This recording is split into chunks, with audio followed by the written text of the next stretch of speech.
ಕೆಪಿಎಸ್ಸಿಯಲ್ಲಿ ನಡೆದಿದೆ ಎನ್ನುವಂತಹ ಬ್ರಹ್ಮಾಂಡ ಭ್ರಷ್ಟಾಚಾರ ಆರೋಪಕ್ಕೆ ಸಂಬಂಧಪಟ್ಟಂತೆ ರಾಜ್ಯ ಗೃಹ ಸಚಿವ ಪರಮೇಶ್ವರ್ ರಿಯಾಕ್ಟ್ ಮಾಡಿದ್ದಾರೆ.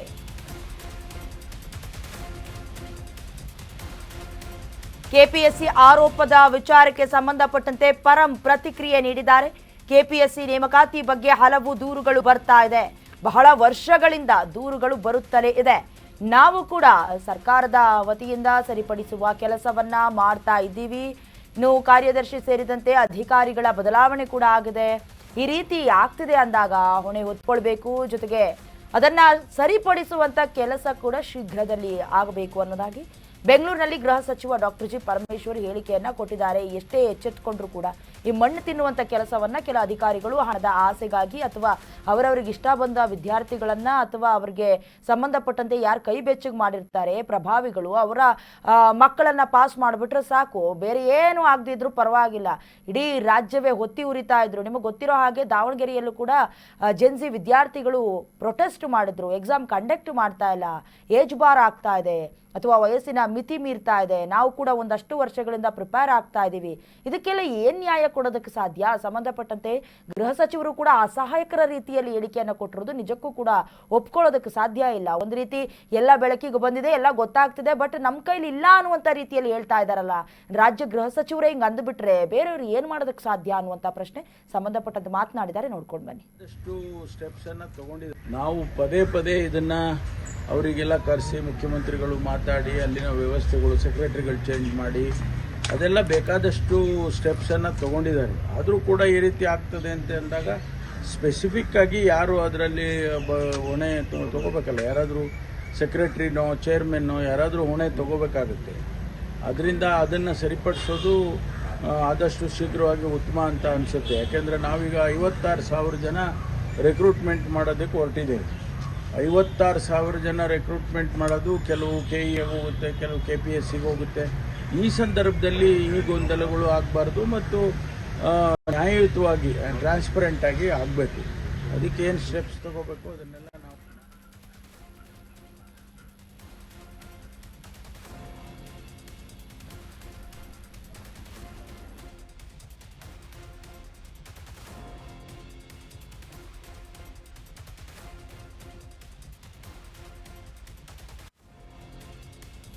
ಇದೇ ವಿಚಾರಕ್ಕೆ ಸಂಬಂಧಪಟ್ಟಂತೆ ಮಾಜಿ IPS ಭಾಸ್ಕರ್ ರಾವ್ ಅವರು ದೂರವಾಣಿ ಸಂಪರ್ಕದ ಮೂಲಕ ಜಾಯ್ನ್ ಆಗ್ತಾರೆ. ಸರ್ ನಮಸ್ತೆ. ನಮಸ್ಕಾರ ಸರ್, KPSC ಅಂತ ಹೇಳಿದ್ರೆ ಒಂದು ರೀತಿ ಎಡವಟ್ಟುಗಳ ಸರಮಾಲೆ ಅಂತ ಈ ಹಿಂದೆ ನೋಡ್ತಾ ಇದ್ವಿ, ಬಟ್ ರಿಸಲ್ಟ್ ಬಂದ್ಮೇಲೆ ನಿಜಕ್ಕೂ ಕೂಡ ಅಚ್ಚರಿ ಆಗ್ತಾ ಇದೆ. ಸರ್, ಹೇಗ್ ಸಾಧ್ಯ ಒಂದೇ ಕೊಠಡಿಯಲ್ಲಿ 15 ಮಂದಿ ಪಾಸ್ ಆಗಿದ್ದಾರೆ ಅಂತ ಹೇಳಿದ್ರೆ, ಅಂದ್ರೆ ಕೈ ಬೆಚ್ಚಗು ಮಾಡಿದ್ದಾರೆ ಅನ್ನೋದು ಸ್ಪಷ್ಟವಾಗಿ ಗೊತ್ತಾಗ್ತಾ ಇದೆ. ಏನ್ ಹೇಳ್ತೀರಾ ಸರ್? ನೋಡಿ, ನಾವೆಲ್ಲ ಸ್ಪರ್ಧಾತ್ಮಕ ಪರೀಕ್ಷೆ ಮೂಲಕನೇ ನಾವೆಲ್ಲ ಆಯ್ಕೆಯಾಗಿ ಬಂದಿದ್ದು. ಮತ್ತೆ ಆಯ್ಕೆ ಮಾಡೋ ಸಂಸ್ಥೆಗೆ ಒಂದು ಪ್ರಾಮಾಣಿಕತೆ ಇತ್ತು. ಈ KPSCಗೆ ಯಾವತ್ತು ಕೂಡ ಗೋಡೆ ಕಾಟಷ್ಟು ರೆಪ್ಯುಟೇಷನ್ ಇರ್ಲಿಲ್ಲ. ನಾನೇ 2-3 ಸರ್ತಿ ಅಪಿಯರ್ ಆಗಿ ಫೈಲ್ ಆಗಿದ್ದೀನಿ. ಯಾಕಂದ್ರೆ ನಾವಲ್ಲಿ ಯಾರಿಗೂ ದುಡ್ಡು ಕೊಟ್ಟಿಲ್ಲ. ಎಲ್ಲ ಇಲ್ಲಿ ಈ ಚೇರ್ಮನ್ ಗಳೆಲ್ಲ ಮತ್ತೆ ಮೆಂಬರ್ ಗಳೆಲ್ಲ ಜೈಲ್ಗೆ ಹೋಗೋರೆ ಹಿಂದೆ ಜೈಲ್ಗೆ ಹೋಗಿ ಬಂದಿದ್ದಾರೆ ಭ್ರಷ್ಟಾಚಾರಕ್ಕೆ ಇಲ್ಲಿಗೆ. ಸೊ ಅಂಥದ್ದಲ್ಲಿ ಇರುವಾಗ it is nothing but cash for job ಅಷ್ಟೇ. ಕ್ಯಾಶ್ ಫಾರ್ ಜಾಬ್ ಯಾಕಂದ್ರೆ ಸರ್ಕಾರಿ ನೌಕರಿಗೆ ಬಂದ ನಂತರ ಕೋಟ್ಯಾಂತರ ರೂಪಾಯಿ ಲಂಚ ತಗೊಂಡು ಮುಂದುವರೆದಬಹುದು ಅನ್ನೋ ದೃಷ್ಟಿಯಿಂದ ಇಂಥದೆಲ್ಲ ಅಡ್ಜಸ್ಟ್ಮೆಂಟ್ ಮುಂಚೆ ಪೇಪರ್ ಲೀಕ್ ಇರ್ಲಿ, ಪೇಪರ್ ಸೆಟ್ ಇರೋದಿರ್ಲಿ, ಮತ್ತೆ ಪೇಪರ್ ಕರೆಕ್ಷನ್ ಮಾಡೋ ಸೆಟ್ ಇರ್ಲಿ, ಟೆಕ್ನಾಲಜಿ ಯೂಸ್ ಮಾಡೋದಿಲ್ಲ, ಅಲ್ಲಿಗೆ ಕರೆಕ್ಟ್ ಟೈಮಿಗೆ ರಿಸಲ್ಟ್ ಬರೋದಿಲ್ಲ. ಅಂದ್ರೆ it does not inspire confidence at all.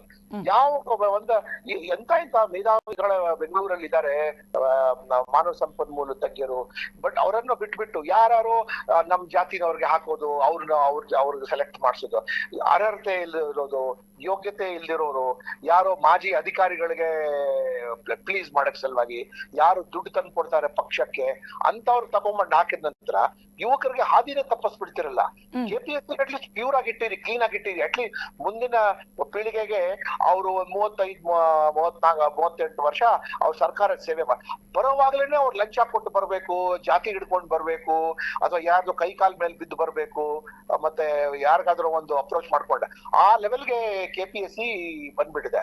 In fact all the members should be dismissed and removed and fresh ಆಗಿ ಇಂಟಗ್ರಿಟಿ ಇರೋ ಜನರನ್ನು ನಿಜವಾಗ್ಲೂ ಮುಖ್ಯಮಂತ್ರಿಗಳಿಗೆ Yes, sir. ಯುವಕರಿಗೆ ನ್ಯಾಯ ಮಾಡ್ಬೇಕು ಅಂದ್ರೆ ಮಾಡ್ಬೇಕು. ಇಲ್ಲಾಂದ್ರೆ ಈ ಸೆಟಪ್ ಎಲ್ಲ ಇಟ್ಕೊಂಡು ಮಾಡ್ತಾ ಹೋದ್ರೆ ಯಾವ ರೆಪ್ಯುಟೇಷನ್ ಇಲ್ಲ. ಆ ಕಂಟ್ರೋಲರ್ ಆಫ್ ಎಕ್ಸಾಮಿನೇಷನ್ ಅವ್ರದೇ ದರ್ಬಾರ್, ಇಲ್ಲಿಗೆ ಸೆಕ್ರೆಟರಿಗೆ ಕೆಲಸ ಮಾಡಕ್ ಬಿಡಲ್ಲ, ಮೆಂಬರ್ಸ್ ಅವ್ರದೇ ದರ್ಬಾರು, ಸರ್ ಚೇರ್ಮನ್ ಅವ್ರದೇ. ಎಸ್ ಸರ್ ಈಗಾಗಲೇ ರಾಜ್ಯ ಸರ್ಕಾರದ ವತಿಯಿಂದಲೂ ಕೂಡ ಯಾವುದೇ ಗವರ್ನಮೆಂಟ್ ಎಕ್ಸಾಮ್ಗಳು ಕೂಡ ಕಂಡಕ್ಟ್ ಆಗ್ತಿಲ್ಲ, ಬಹುತೇಕ ಕಡಿಮೆ ಆಗಿದೆ. ಸಂಬಂಧಪಟ್ಟಂತೆ ಪ್ರತಿಭಟನೆ ಮಾಡ್ತಿದ್ದಾರೆ ಒಂದು ಕಡೆ ವಿದ್ಯಾರ್ಥಿಗಳು, ಮತ್ತೊಂದು ಕಡೆ ಸರ್ಕಾರದ ಕೈಲಿ ಏನು ಆಗ್ತಿಲ್ವಾ ಅನ್ನೋದಕ್ಕೆ ಸಂಬಂಧಪಟ್ಟಂತೆ ಈಗ ಪರಮೇಶ್ವರ್ ಅವರು ಕೊಟ್ಟಂತ ಒಂದು ಸ್ಟೇಟ್ಮೆಂಟು ಸರ್, ಬಹಳ ವರ್ಷಗಳಿಂದ ದೂರ ಬರ್ತಾ ಇದೆ, ನಮ್ಮ ಕೈಲಿ ಏನು ಮಾಡೋದಕ್ಕೆ ಆಗ್ತಿಲ್ಲ ಅನ್ನುವಂತ ರೀತಿ ಹೇಳ್ತಾ ಇದೆ. ಮತ್ತೆ ಇನ್ನು ಯಾರು ಗಮನ ವಹಿಸ್ಬೇಕು ಸರ್ ಇದೆಲ್ಲ ಸಮಸ್ಯೆಗಳಿಗೆ? ಅವರು ಕಂಪ್ಲೀಟ್ಲಿ ಹೆಲ್ಪ್ಲೆಸ್ ಆಗ್ಬಿಟ್ಟಿದ್ದಾರೆ. ನೋಡಿ, ಕರ್ನಾಟಕದಲ್ಲಿ 7.78 ಲಕ್ಷ ಸರ್ಕಾರಿ ಹುದ್ದೆಗಳಿದೆ. ಅದರಲ್ಲಿ 2.8 ಅಂದ್ರೆ 2,80,000 ಹುದ್ದೆಗಳು ಖಾಲಿ ಇದೆ. ಅದರಲ್ಲಿ 1 ಲಕ್ಷ ಜನಕ್ಕೆ ಕಾಂಟ್ರಾಕ್ಟ್ ಮೇಲೆ ತಗೊಂಡೆ. ನೀವು ರ್ಯಾಷನಲೈಸ್ ಮಾಡಿ, ನಿಮ್ಮ ಅಡ್ಮಿನಿಸ್ಟ್ರೇಟಿವ್ ರಿಫಾರ್ಮ್ಸ್ ಕಮಿಷನ್ ರಿಪೋರ್ಟ್ ಮನೆ ಆರ್ ವಿ ದೇಶಪಾಂಡೆ ರಿಪೋರ್ಟ್ ಅಲ್ಲ ಮಾಡಿ ಹೇಳಿ, ಇಷ್ಟ ನಮ್ಗೆ ಹುದ್ದೆಗಳು ಬೇಡ, ಕರೆಕ್ಟ್ ಆಗಿ ಮಾಡ್ಬಿಟ್ಟು ಕ್ಯಾಲೆಂಡರ್ ಆಫ್ ಇವೆಂಟ್ಸ್ ಪಬ್ಲಿಷ್ ಮಾಡಿ, ಪ್ರಾಮಾಣಿಕತೆಯಿಂದ ಎಕ್ಸಾಮಿನೇಷನ್ ಕಂಡಕ್ಟ್ ಮಾಡಿ, ಟೆಕ್ನಾಲಜಿ ಉಪಯೋಗ ಮಾಡ್ಕೊಳ್ಳಿ, ಲೆಟ್ ಬಿ ಸಮ್ ಪ್ರೆಡಿಕ್ಟಿಬಿಲಿಟಿ.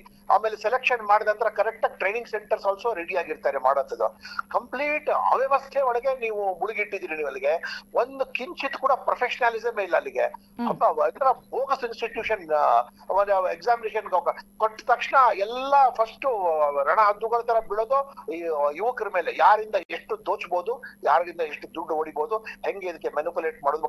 ಈಗ ಒಂದೇ ಹಾಲ್ ಅಲ್ಲಿ ಒಂದೇ ಕೊಠಡಿಯಲ್ಲಿ ಕೂತಿರೋರಿಗೆ ಎಲ್ಲಾರ್ಗೂ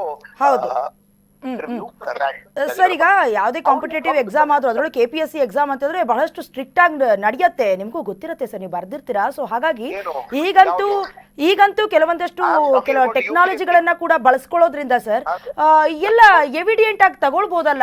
ಕೆಲವೊಂದು CCTV ಆಗಿರಬಹುದು ಅಥವಾ ಕೆಲವೊಂದಷ್ಟು ಪ್ರಶ್ನೆ ಪತ್ರಿಕೆಗಳೇನಾದ್ರೂ ಲೀಕ್ ಔಟ್ ಆಗಿದ್ರು ಕೂಡ ಗೊತ್ತಾಗ್ಬಿಡತ್ತೆ. ಈ ಎವಿಡೆನ್ಸ್ ಏನಾದ್ರೂ ತೆಗೆದುಕೊಳ್ಳೋದಕ್ಕೆ ಆಗೋದಿಲ್ವಾ? ಆ ಸ್ಟ್ರೆಸ್ ಹೇಗಿರುತ್ತೆ ಸರ್ ಎಕ್ಸಾಮ್ಸ್ ನಲ್ಲಿ? ನೋಡಿ, ಫಸ್ಟ್ KPSC ನಡೆಸೋರು ಪ್ರಾಮಾಣಿಕರಿರ್ಬೇಕು. ಅಲ್ರಿ ಕೂತಿರೋರ್ಗೆ, ನೀವು ಡಕಾಯಿಟ್ರಿಗೆ, ಜಾತಿ ರಾಜಕೀಯ ಮಾಡೋರ್ಗೆ ಅಂತವ್ರು ಕೂಡ್ಸಿದ ನಂತರ ನೀವು ಯಾವ CCTV ಆದ್ರೂ ಇಡಿ, ಯಾವ ಬಯೋಮೆಟ್ರಿಕ್ ಆದ್ರೂ ಇಡಿ, everything is going to fail. Biometric, CCTV ಇತ್ಯಾದಿಗಳು ನಿಮ್ಗೆ ಏಡ್ ಮಾಡುತ್ತೆ ಪರೀಕ್ಷೆ ಸುಲಭ ಕಂಡಕ್ಟ್ ಮಾಡಕ್ಕೆ. ಅಲ್ಲಿ ಒಳಗಡೆ ಇರೋರೆ ಭ್ರಷ್ಟರು ಇದ್ದು ಮತ್ತೆ ಇನ್ಕಾಂಪಿಟೆಂಟ್ ಆಗಿರೋರು ಇದ್ರೆ, ಇದು ಪ್ರೆಸೆಂಟ್ ಅಂತ ಹೇಳ್ತಲ್ಲ, ಈ KPSC ಹಿಸ್ಟ್ರಿನೇ ಹಂಗೆ ಇರೋದು. ಮತ್ತೆ ಇವಾಗಂತೂ ನಾವು ಇನ್ನು ವರ್ಸ್ಟ್ ಕಂಡೀಷನ್ ಅಲ್ಲಿ ನಾವು ನೋಡ್ತಾ ಇದ್ವಿ. ದಟ್ ಇಂಥವ್ರಿಗೆ ಮತ್ತೆ ಯಾರಿಗೆ ಆಯ್ಕೆ ಮಾಡ್ತೀರಿ ಚೇರ್ಮನ್ ಆಗಿ? ಯಾರು ರಿಟೈರ್ಡ್ ಬ್ಯೂರೋಕ್ರಾಟ್ ಅಂತ ಏನ್ ಬೇರೆ HR ಇದು ಮಾನವ ಸಂಪನ್ಮೂಲಗಳ ತಜ್ಞರು ಇಲ್ವಾ ಕರ್ನಾಟಕದಲ್ಲಿ? ಎಂತ IT ಕಂಪನಿಗಳಿದೆ, ಎಂತ ಹುದ್ದೆಗಳಿಗೆ ಆಯ್ಕೆ ಮಾಡ್ತಾರೆ. ಸರಿಯಾಗಿ ಆಯ್ಕೆ ಮಾಡಿ, ನೀವು ಯುವಕರಿಗೆ ನ್ಯಾಯ ಕೊಡಿ. ನೀವು ಯಾಕೆ ಈ ರೀತಿ ಯುವಕರಿಗೆ ಈ ರೀತಿ ಪರದಾಡುವಂತ ಸ್ಥಿತಿಗೆ ತಗೊಂಡ್ಬಂದಿದ್ದೀರಾ ನೀವು? ಎಸ್ ಥ್ಯಾಂಕ್ ಯು ಸರ್, ಇಷ್ಟೊತ್ತು ನಮ್ಮ ಜೊತೆ ಮಾತನಾಡಿದ್ದಕ್ಕೆ. ಎಸ್, ಒಂದ್ ಕಡೆ ಎಷ್ಟೇ ಏನು ಟೆಕ್ನಾಲಜೀಸ್ ಮುಂದುವರೆದ್ರು, ಏನೇ ಜನರೇಟರ್ ಆದ್ರೂ, ನಿಮಗೆ ಗೊತ್ತಿರೋ ಹಾಗೆ AI ಇಂದ ಹಿಡಿದು CCTV ಅಥವಾ ಕಣ್ಗಾವಲು ಎಷ್ಟೇ ಬಿಗಿಯಾಗಿದ್ರು ಕೂಡ ಸರ್ಕಾರವನ್ನ ಕೂಡ ಏನು ಮಾಡ್ಕೊಳ್ಳೋದಕ್ಕೆ ಆಗ್ತಿಲ್ಲ. ಒಂದ್ ಕಡೆ ಹೇಳ್ತಿದಾರಲ್ಲ, ನಾವು ಕೂಡ ಸರಿಪಡಿಸುವ ಕೆಲಸ ಮಾಡ್ತಿದೀವಿ, ಬಹಳ ವರ್ಷದಿಂದ ದೂರ ಬರ್ತಿದೆ ಅಂತ. ಬಟ್ ಅದಕ್ಕೆ ಪರಿಹಾರ ಏನು ಸರ್ಕಾರದಕ್ಕೆ ಗೊತ್ತಿಲ್ಲ. ಸದ್ಯ KAS ಪರೀಕ್ಷೆ ಅಕ್ರಮದ ಬಗ್ಗೆ ಬಹಳಷ್ಟು ದೊಡ್ಡ ಮಟ್ಟಿಗೆ ಚರ್ಚೆ ಆಗ್ತಾ ಇದೆ. ಸಂಬಂಧಪಟ್ಟಂತೆ ಬಿಜೆಪಿ ರಾಜ್ಯಾಧ್ಯಕ್ಷ BY ವಿಜಯೇಂದ್ರ ರಿಯಾಕ್ಟ್ ಮಾಡಿದ್ದಾರೆ. ಅಕ್ರಮ ನಡೆದಿರುವ ಬಗ್ಗೆ ನಮ್ಮ ಗಮನಕ್ಕೆ ಬಂದಿದೆ, ಎಲ್ಲಾ ವಿಚಾರ ಸದನದಲ್ಲಿ ಚರ್ಚೆ ಮಾಡ್ತೀವಿ ಅಂತ ಹೇಳಿದ್ದಾರೆ. ಏನ್ ಸದನದಲ್ಲಿ ಚರ್ಚೆ ಮಾಡ್ತಾರೆ? ಹೋಗ್ತಾರೆ, ಅದೇ ಕುರ್ಚಿ ಕಾದಾಟದ ವಿಚಾರ, ಅದೇ ಬ್ರಹ್ಮಾಂಡ ಭ್ರಷ್ಟಾಚಾರ ಅಬಕಾರಿ ಇಲಾಖೆಯಲ್ಲಾಯ್ತು. ಯಾರಾದ್ರೂ ಒಬ್ರು ರೈತರ ಪರವಾಗೋ ಅಥವಾ ವಿದ್ಯಾರ್ಥಿಗಳ ಪರವಾಗೋ ಇಷ್ಟು ವರ್ಷಗಳ ಕಾಲ ಗವರ್ನಮೆಂಟ್ ಎಕ್ಸಾಮ್ ಅನ್ನ ಕಾಲ್ ಫಾರ್ ಆಗ್ತಾ ಇಲ್ಲ, ಆ ವಿಚಾರವನ್ನ ಗಂಭೀರವಾಗಿ ತೆಗೆದುಕೊಂಡು ಯಾವ್ದಾದ್ರು ಹೋರಾಟದ ರೂಪುರೇಷೆಯನ್ನ ಏನಾದ್ರೂ ಸಿದ್ಧಪಡಿಸ್ಕೊಂಡಿದಾರಾ? ಈ ಲೆವೆಲ್ಗೆ ಬಂದು ಇಳಿದಿದೆ. ಒಂದೇ ಕೊಠಡಿಯಲ್ಲಿ 15 ಜನ ಬ್ಯಾಕ್ ಟು ಬ್ಯಾಕ್ ಕುಳಿತುಕೊಂಡವರು, ಅದರಲ್ಲೂ ಕೂಡ ಪರೀಕ್ಷೆ ಪತ್ರಿಕೆ ನಮ್ಮ ಮೊದಲೇ ಹೇಳಿದಾಗೆ ಸೀರಿಯಲ್ ವೈಸ್ ಬೇರೆ ಬೇರೆ ಇರುತ್ತೆ. ಇಂಥದ್ರಲ್ಲೇ ಪಾಸ್ ಔಟ್ ಆಗಿದ್ದಾರೆ. ಒಂದೇ ಫ್ಯಾಮಿಲಿನಲ್ಲಿ 4 ಜನ ಪಾಸ್ ಆಗಿದ್ದಾರೆ ಅಂತ ಹೇಳಿದ್ರೆ ಹೇಗೆ ಸಾಧ್ಯ? ಸಂಬಂಧಪಟ್ಟಂತೆ ಪ್ರತಿಪಕ್ಷದವರು ಕೂಡ ಗಂಭೀರವಾದ ನಡೆಯನ್ನು ತೆಗೆದುಕೊಳ್ಬೇಕಾಗತ್ತೆ. ಪ್ರಭಾವಿಗಳ ಮಣೆ ಹಾಕೋದಕ್ಕೆ ಅಥವಾ ಏನೋ ಒಂದು ಒಳಗೊಳಗೆ ಲಾಭಿ ನಡೆಸೋದಕ್ಕೆ ಇಷ್ಟೆಲ್ಲ ಮಾಡ್ತಾ ಇದ್ದಾರೆ ಅನ್ನೋದು ಬಹಳ ಸ್ಪಷ್ಟವಾಗಿ ಗೊತ್ತಾಗ್ತಾ ಇದೆ. ಒಂದು ರೀತಿ ಸರ್ಕಾರ ನಮ್ಗೆ ಏನು ಮಾಡೋದಕ್ಕಾಗೋದಿಲ್ಲ. ಯಾರು ಕೇಳ್ತಾರೆ ಬಂದು? ಒಂದೆರಡು ದಿನ ಪ್ರತಿಭಟನೆ ಮಾಡ್ತಾರೆ, ತಣ್ಣಗಾಗ್ತಾರೆ ಅನ್ನುವಂತ ಒಂದು ರೀತಿ ಆಟಿಟ್ಯೂಡ್ ಬಂದಿದ್ಯಾ ಗೊತ್ತಾಗ್ತಿಲ್ಲ. ಸಂಬಂಧಪಟ್ಟಂತೆ ವಿಜಯೇಂದ್ರ ಅವರು ಕೂಡ ಹೇಳ್ತಾ ಇರೋದನ್ನು ಒಪ್ಕೊಳ್ಳೋದಕ್ಕೆ ಆಗೋದಿಲ್ಲ. ಯಾಕಂದ್ರೆ ನಾವು ಸದನದಲ್ಲಿ ಮಾತನಾಡ್ತೀವಿ, ನಾವು ಹೋರಾಟ ಮಾಡ್ತೀವಿ, ನಾವು ಇದ್ರ ವಿರುದ್ಧವಾಗಿ ಮಾತನಾಡ್ತೀವಿ ಅಂತ ಹೇಳಿದ್ರೆ ಎಷ್ಟು ಮಾತನಾಡಿದ್ರಿ ಇಲ್ಲಿವರೆಗೂ? ಅಟ್ಲೀಸ್ಟ್ ಈಗಾದ್ರೂ, ಈ ಹಿಂದೆ ಪರೀಕ್ಷೆ ಪೇಪರ್ಗಳು ಕೂಡ ಲೀಕ್ ಔಟ್ ಆದ ಸಂದರ್ಭದಲ್ಲಿ ಯಾರೊಬ್ರು ಧ್ವನಿ ಎತ್ತುವಂತ ಕೆಲಸ ಮಾಡಲಿಲ್ಲ. ಈಗಾದ್ರೂ ವಿದ್ಯಾರ್ಥಿಗಳಿಗೆ, ಮುಂದೆ ಬರುವಂತಹ ಪ್ರಜೆಗಳಿಗಾದ್ರೂ ಅಟ್ಲೀಸ್ಟ್ ಸರಿಯಾದಂತಹ ಏನು ಕ್ರಮವನ್ನ ತೆಗೆದುಕೊಳ್ಳಿ. ಇಟ್ಕೊಳ್ಳಿ, ಮುಂಬರುವಂತಹ ಯುವ ಜನತೆ ಎಕ್ಸಾಮ್ ಬರೆಯೋದಕ್ಕೆ ಒಂದಷ್ಟು ಕಾನ್ಫಿಡೆನ್ಸ್ ಬೇಕು, ಒಂದಷ್ಟು ನಂಬಿಕೆ ಬೇಕು. ಅದನ್ನಾದ್ರೂ ಉಳಿಸಿಕೊಳ್ಳುವಂತ ಕೆಲಸವನ್ನ ಸರ್ಕಾರ ಸೇಮ್ ಅದೇ ರೀತಿ ಈಗ ವಿರೋಧ ಪಕ್ಷದ ನಾಯಕರುಗಳು ಕೂಡ ಮಾಡಬೇಕು. ಒಂದು ರೀತಿ ವಿದ್ಯಾರ್ಥಿಗಳಿಗೂ ಕೂಡ ಭರವಸೆಯ ದೀಪ ಆಗುವಂತ ಕೆಲಸವನ್ನ ಮಾಡಬೇಕಾಗಿದೆ. ಅದು ಕೂಡ ನಮ್ಮ ಗಮನಕ್ಕೆ ಬಂದಿದೆ. ಮೊನ್ನೆನೂ ಕೂಡ ಮಾನ್ಯ ವಿರೋಧ ಪಕ್ಷದ ನಾಯಕರು ನಾವೆಲ್ಲ ಕೂತು ಚರ್ಚೆ ಮಾಡಿದ್ದೇವೆ. ಇವೆಲ್ಲ ವಿಚಾರ ಸದನದಲ್ಲಿ ನಾವು ಗಟ್ಟಿಯಾಗಿ ತೆಗೆದುಕೊಳ್ತೇವೆ. ಅದು ಕೂಡ ನಮ್ಮ ಗಮನಕ್ಕೆ ಬಂದಿದೆ. ಮೊನ್ನೆನೂ ಕೂಡ ಮಾನ್ಯ ವಿರೋಧ ಪಕ್ಷದ ನಾಯಕರು ನಾವೆಲ್ಲ ಕೂತು ಚರ್ಚೆ ಮಾಡಿದ್ದೇವೆ. ಇವೆಲ್ಲ ವಿಚಾರ ಸದನದಲ್ಲಿ ನಾವು ಗಟ್ಟಿಯಾಗಿ ತೆಗೆದುಕೊಳ್ತೇವೆ.